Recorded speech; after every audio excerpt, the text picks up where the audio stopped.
Good afternoon. Ayan guys. I-ano muna natin yung mga tanim natin. Kunin natin yung mga ibang dahon.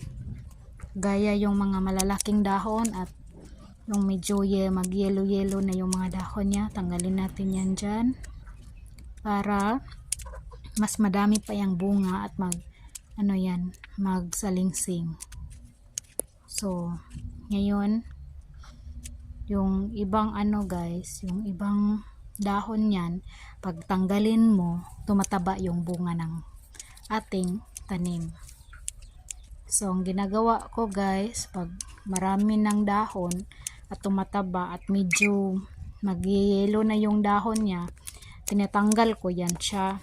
Natanggalan ko yan siya ng mga dahon para yung bunga niya mas mataba at mas marami. So, ayan yung ginagawa ko.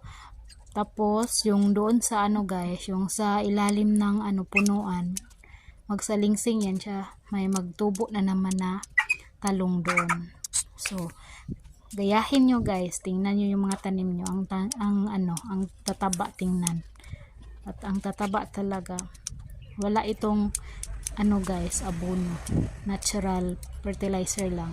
Yung ginagawa ko guys, babad ako ng hinog na saging, kahit anong saging guys pwede. Tapos yan yung ginadilig ko dyan sa mga tanim ko.